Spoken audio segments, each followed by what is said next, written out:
નમસ્કાર મિત્રો, વેદમય ચેનલમાં આપ સર્વે મિત્રોનું હાર્દિક સ્વાગત છે। મિત્રો, આજે આપણે ધોરણ 8નો પાઠ નંબર 2 ભારતમાં બ્રિટિશ શાસન ઈસવીસન 1757થી ઈસવીસન 1857 વિશે વાત કરીશું। મિત્રો, નવા અભ્યાસક્રમ પ્રમાણે આ પાઠ તમને આપ્યો છે, ખૂબ જ મજા આવશે। મિત્રો, આ પાઠ તમે જોજો, છેલ્લે સુધી જોજો અને પ્લીઝ કોમેન્ટમાં આ પાઠ તમને કેવો લાગ્યો એ લખીને જરૂરથી મોકલાવજો। તો ચાલો મિત્રો, શરૂ કરીએ। પાઠ નંબર 2 ભારતમાં બ્રિટિશ શાસન।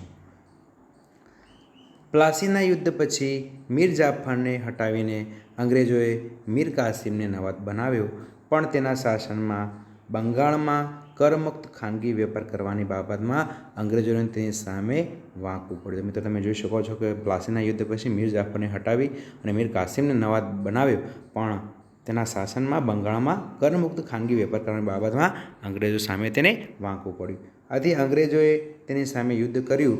બક્સરના આ યુદ્ધમાં અંગ્રેજોની જીત થઈ।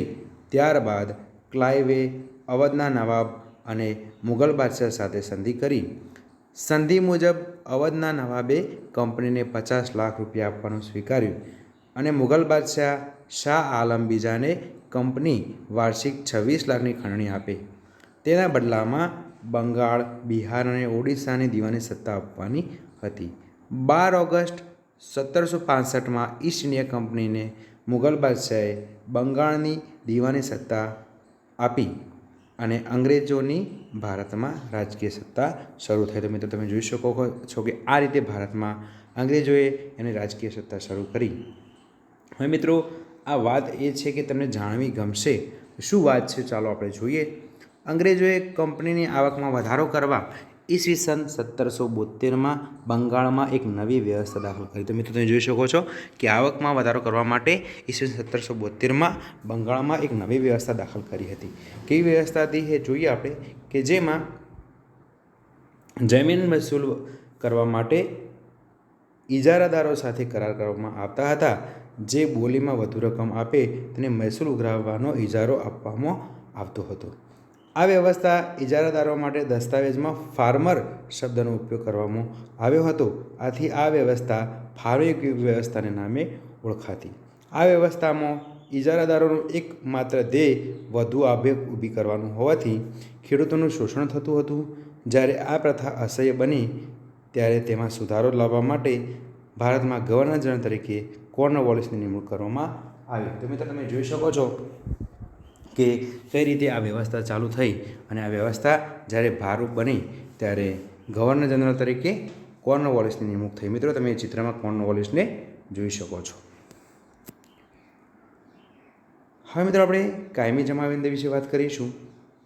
તો કાયમી જમાબંધીની વાત કરીએ તો કોર્નવોલિસ ગવર્નર જનરલ હતો ત્યારે ઈસવીસન 1793માં ભારતમાં કાયમી જમાબંધી દાખલ કરવામાં આવી, જેમાં એક, જમીનદારોને જમીનના અને જમીન મહેસૂલના હક આપવામાં આવ્યા। તેમણે સરકારના એજન્ટ તરીકે કામ કરવાનું હતું। બીજામાં, જમીનદારે જમીન મહેસૂલના 9 ભાગ સરકારને જમા કરાવવા અને 10મો ભાગ મહેનતાણા તરીકે રાખવાનો હતો। મિત્રો, આ 2 નિયમો બનાવવામાં આવ્યા હતા। આ પદ્ધતિમાં ખેડૂતોનું શોષણ થતું હતું, કારણ કે તે નિશ્ચિત કરેલું મહેસૂલ જમીનદારને આપવું પડતું હતું અને જમીનદાર તેના ઉપર જુલમ કરીને પણ મહેસૂલ વસૂલતો હતો।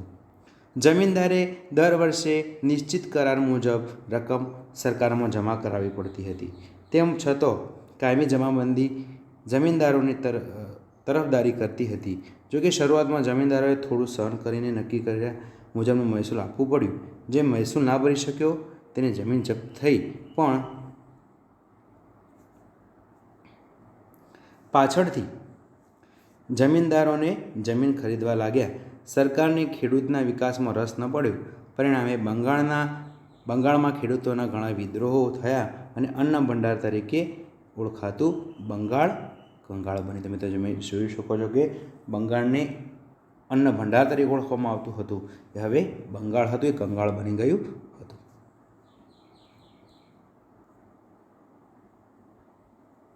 હવે મિત્રો, આપણે આગળ જોઈશું।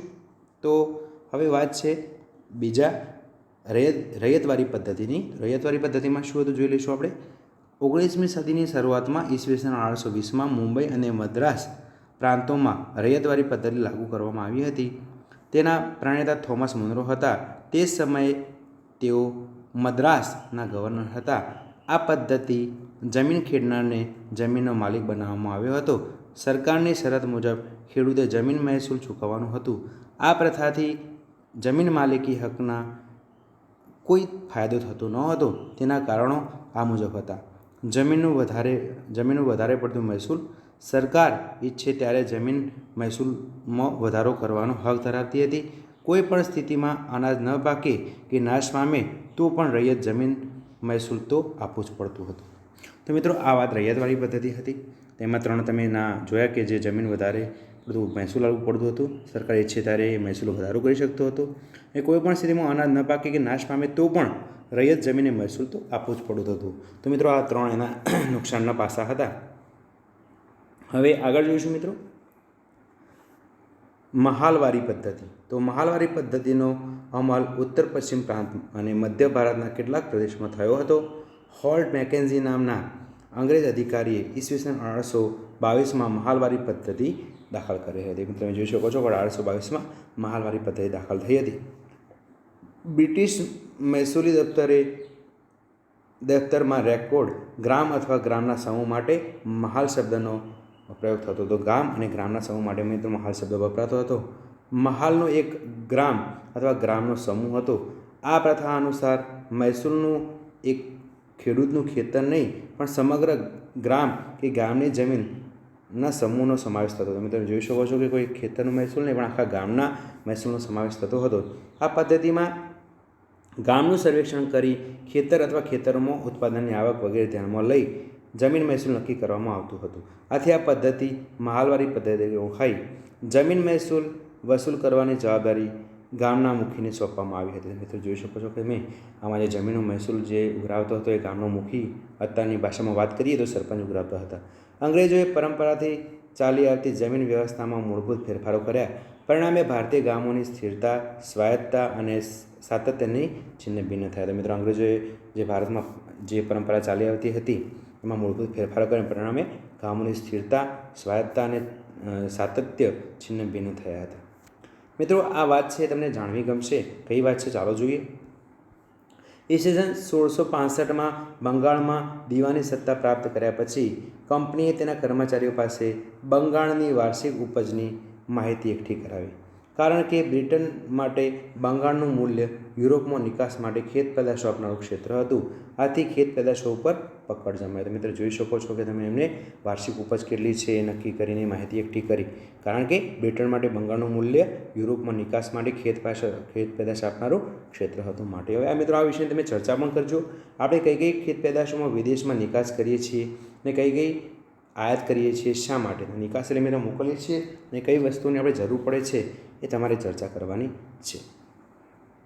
હવે મિત્રો, આપણે ખેતીની પદ્ધતિની વાત કરીએ તો બંગાળમાં દીવાની સત્તા મેળવ્યા પછી ઈસ્ટ ઇન્ડિયા કંપનીનો મુખ્ય ઉદ્દેશ યુરોપમાં માંગ હોય તેવી વસ્તુઓ ભારતમાંથી પ્રાપ્ત કરવાનો હતો.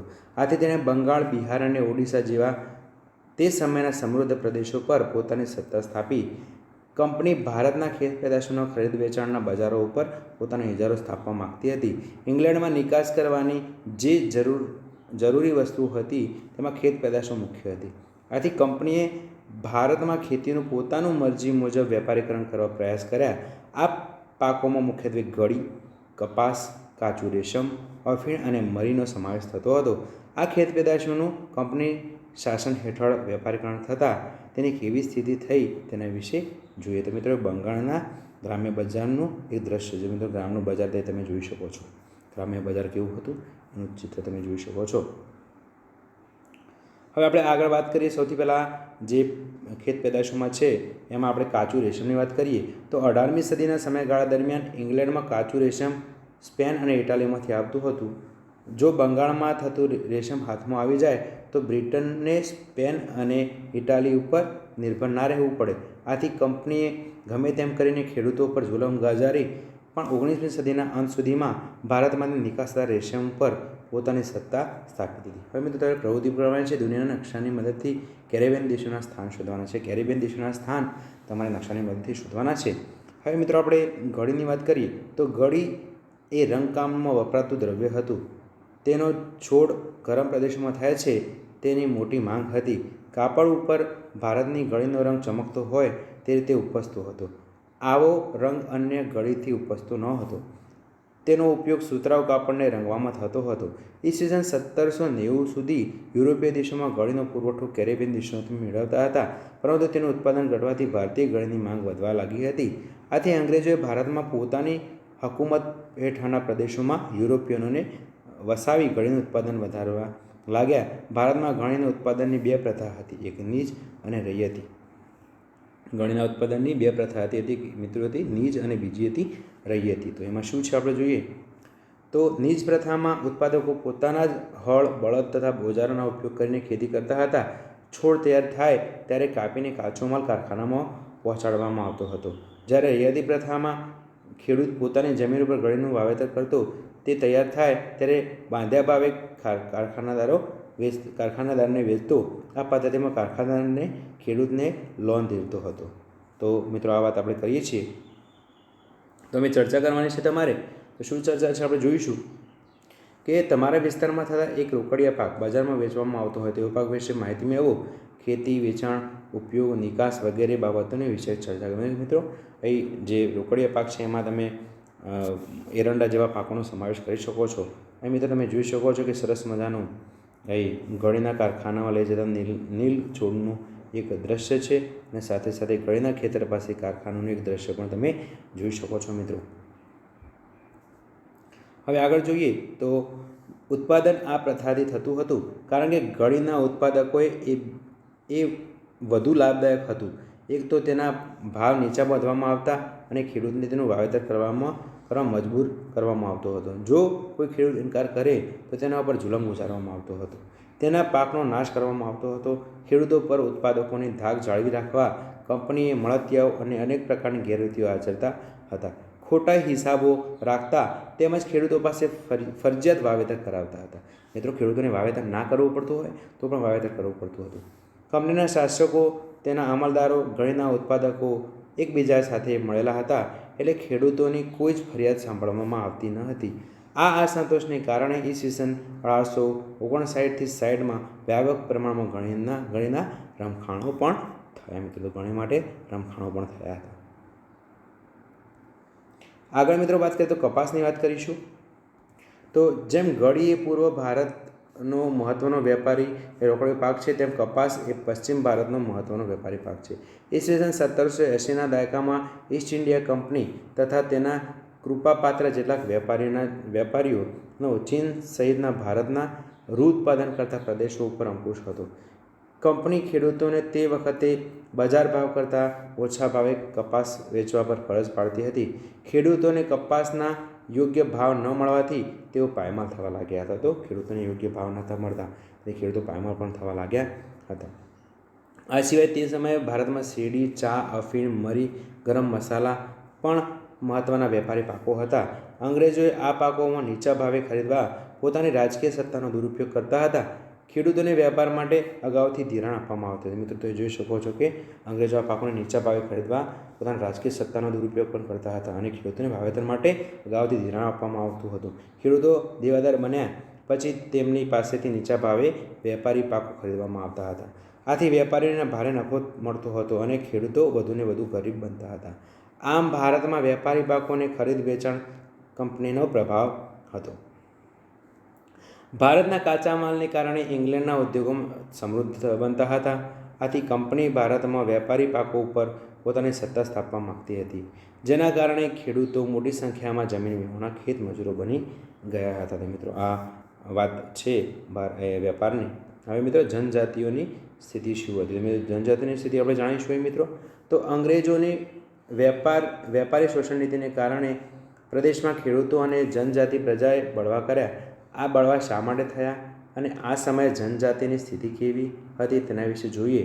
19મી સદીમાં ભારતમાં જનજાતિના જુદા જુદા સમૂહ હતા, જેમાં ખાંડ, સંથાલો, મુંડાઓ, કોયાઓ, કોલ, ગોંડ, ભીલ વગેરેનો સમાવેશ થતો હતો. તમે જોઈ શકો છો કે જનજાતિની સ્થિતિ કેવી હતી તેના વિશે જાણવામાં 19મી સદીમાં ભારતમાં જનજાતિના જુદા જુદા સમૂહ હતા, જેમાં ખોંડ, સંથાલો, મુંડાઓ, કોયલા, ગોંડ, ભીલ જેવા જાતિનો સમાવેશ થાય છે. વર્તમાન ઝારખંડ રાજ્યમાં હજારીબાગ આસપાસ સંથાલ જાતિના આદિવાસીનો સમૂહ હતો. તો મિત્રો વર્તમાનમાં જે આપણે ઝારખંડ રાજ્ય કહીએ છીએ એમાં હજારીબાગની આસપાસ જે આદિવાસી સમૂહ હતો જે સંથાલ જાતિ તરીકે ઓળખાય છે, જેઓ રેશમના કીડા પાળતા હતા. રેશમના વેપારીઓ સંથાલો પાસેથી કાચું રેશમ ખરીદતા. છોટા નાગપુર આસપાસ મુંડા જાતિના આદિવાસીઓ સમૂહમાં રહેતા હતા. આ સમુદાય શિકાર કરવાને અને વન્ય પેદાશો એકત્ર કરવાનો વ્યવસાય કરતા હતા. મધ્ય ભારતમાં ખોડ જાતિના આદિવાસી સમૂહો પણ શિકાર અને જંગલ પેદાશોનો સંગ્રહ કરતા હતા. કેટલાક જનજાતિ સમૂહો પશુપાલન સાથે જોડાયેલા હતા, જેમાં પંજાબના પહાડી પ્રદેશમાં રહેનારા વનગુજ્જર અને આંધ્રપ્રદેશમાં લબાડિયા સમુદાયના લોકો ગાય ભેંસ પાળતા હતા. કુલ્લુનો ગદ્દી અને કાશ્મીરનો બકરવાલ સમુદાય ઘેટા બકરા પાળતા હતા. જનજાતિ એટલે કે જંગલમાં રહેવાનું એવું નહીં. આમાંના કેટલાક ખેડૂતો પણ હતા. તેઓ ખેતી સાથે જોડાયેલા હતા, જે મોટાભાગે પૂર્વોત્તર અને મધ્ય ભારતના પર્વતીય તથા જંગલ વિસ્તારોમાં ખેતી કરતા હતા. આ જનજાતિઓની પ્રવૃત્તિઓ વિશે હવે આપણે જોઈએ. મિત્રો જનજાતિઓ કેવી પ્રવૃત્તિઓ કરતા હતા એના વિશે આપણે માહિતી મેળવીએ. તો એ મિત્રો જોઈશું જનજાતિઓની પ્રવૃત્તિઓ. કેટલાક જનજાતિ સમૂહો ખોરાક એકઠો કરી જીવન જીવતા હતા. જનજાતિ લોકો પશુપાલન સાથે સંકળાયેલા હતા. ઋતુ અનુસાર તેઓ ઘેટા બકરાનું કે ગાય ભેંસનું ધણ લઈ સ્થળાંતર કરતા હતા અને ઓડિશાના જંગલમાં રહેતા હતા. વાત કરીએ આપણે જે જનજાતિના લોકો હતા એ પશુપાલન સાથે સંકળાયેલા હતા અને ઋતુ અનુસાર ઘેટા બકરા કે ગાય ભેંસને જ્યાં યોગ્ય જગ્યા હોય તે લઈ જતા હતા, એનું સ્થળાંતર કરતા હતા અને ઓડિશાના જંગલમાં રહેતા હતા. ખોડ સમુદાયના લોકો ટોળીઓ બનાવીને સમૂહમાં શિકાર કરતા. તેમજ જંગલમાંથી ફળ, કંદમૂળ, ઔષધિઓ, જડીબુટ્ટીઓ એકત્ર કરતા હતા. જંગલોમાંથી મેળવેલ આ વસ્તુઓ સરખા ભાગે એકબીજાને વહેંચતા અને તેની સ્થાનિક બજારોમાં પણ વેચતા હતા. ખોડ જનજાતિના લોકો કાપડ વણવાનો, ચામડા કમાવાનો અને તેને રંગવાનો વ્યવસાય કરતા હતા. ચામડામાં રંગકામ માટે કુસુંબી અને પલાશના ફૂલોનો ઉપયોગ કરતા હતા. આ સમયે દેશમાં આદિવાસી સમૂહ બે પ્રકારની ખેતી સાથે જોડાયેલા હતા: સ્થળાંતરિત ખેતી અને સ્થાયી ખેતી. મિત્રો તો બે પ્રકારની ખેતી એ આદિવાસી સમૂહ કરતા હતા. કેટલાક આદિવાસી સમૂહો સૂર્યનો તડકો જમીન પર પડે તે માટે જંગલોને વૃક્ષોની અડધેથી કાપણી કરીને તેમજ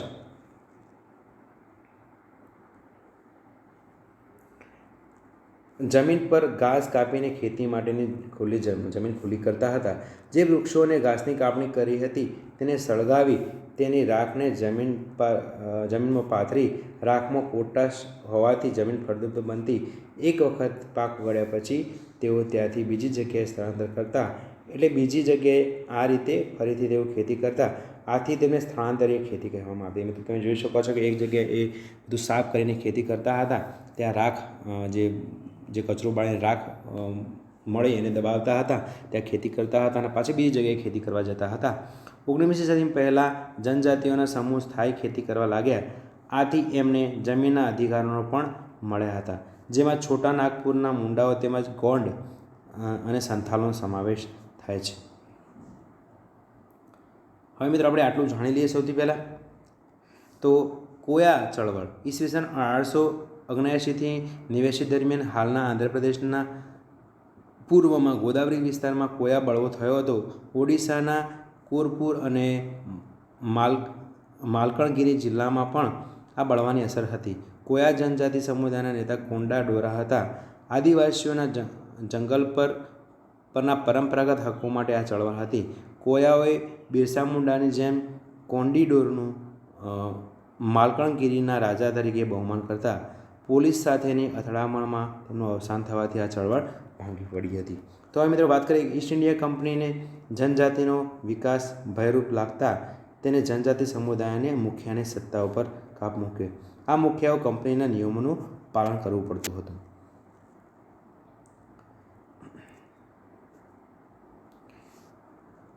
અને નજરાણા આપવા પડતા હતા. આથી તેમને સ્વતંત્રતા છીનવાઈ ગઈ હતી. અંગ્રેજો એવું ઈચ્છતા હતા કે જનજાતિ એક જગ્યાએ રહીને ખેતી કરે અને કંપની માટે આવકનું સાધન બને. આથી તેમણે જનજાતિ સમુદાયો માટે નવા કાયદાઓ બનાવ્યા, જેનો જનજાતિ સમુદાયો દ્વારા સામૂહિક વિરોધ કરવામાં આવ્યો. હવે મિત્રો આદિવાસીના બળવાની વાત કરીએ તો 1831-32માં કોલ આદિવાસીનો બળવો, 1855માં સંથાલ બળવો, 1910માં છત્તીસગઢનો બસ્તીરમાં બળવો અને 1940માં મહારાષ્ટ્રમાં વારડી લોકોનો બળવો. આ મુખ્ય બળવા છે મિત્રો. હવે બિરસા મુંડાની વાત કરીએ તો બિરસા મુંડાનો જન્મ 15મી નવેમ્બર 1875માં થયો હતો. તેના પિતાનું નામ સુંગના મુંડા અને માતાનું નામ કરમી મુંડાઈ હતું. બિરસાનું બચપણ ઘેટા બકરા ચરાવવામાં, વાંસળી વગાડવામાં અને અખાડાની રમતોમાં પસાર થયું હતું. કુટુંબની ગરીબીને કારણે બિરસા મુંડાનું બચપણ પિતા સાથે સતત એકથી બીજી જગ્યાએ સ્થળાંતરમાં વીત્યું. જો કે બિરસાએ સ્થાનિક મિશનરી શાળાઓમાં શિક્ષણ મેળવ્યું હતું. તેણે બચપણમાં મુંડા લોકોને અને દીકુઓને બહારથી આવેલા અને વચ્ચે સંગ્રામની વાતો સાંભળી હતી. તેણે જનોઈ ધારણ કરી હતી તેમજ વૈષ્ણવ પ્રચારક સાથે પણ કામ કર્યું હતું.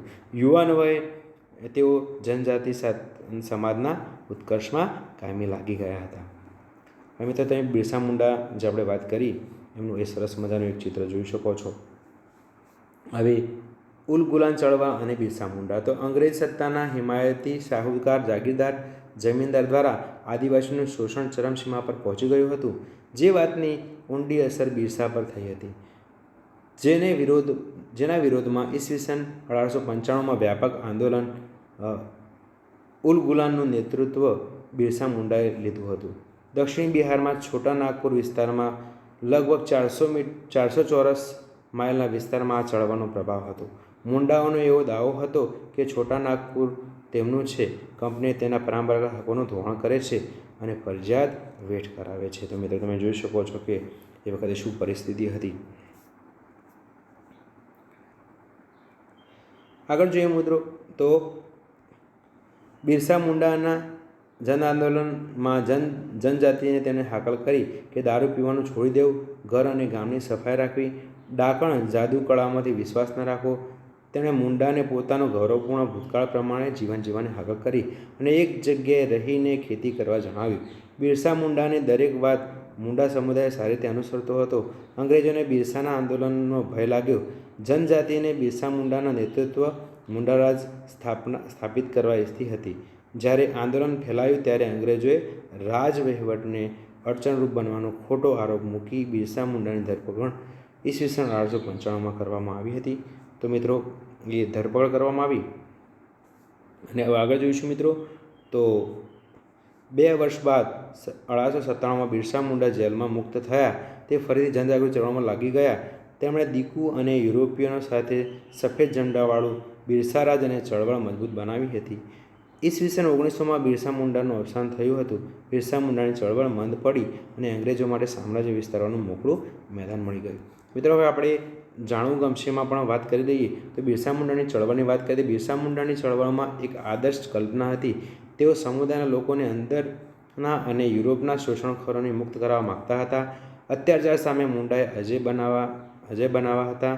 આ ચળવળમાં મહિલાઓની સક્રિય ભાગીદારી હતી. જો કે કેટલાક પ્રસંગોમાં હિંસા પણ થતી, તેમ છતાં આ ચળવળ ધૃણાનું પ્રમાણ ઓછું અને વિકાસનું પ્રમાણ વિશેષ હતું. તો મિત્રો સલામ છે બિરસા મુંડાને. આશા રાખું છું કે તમારા આજનો વિડીયો પસંદ આવ્યો હશે. તો પ્લીઝ અમારા વિડીયોને મિત્રો લાઇક, શેર અને સબસ્ક્રાઈબ જરૂરથી કરજો. આવજો.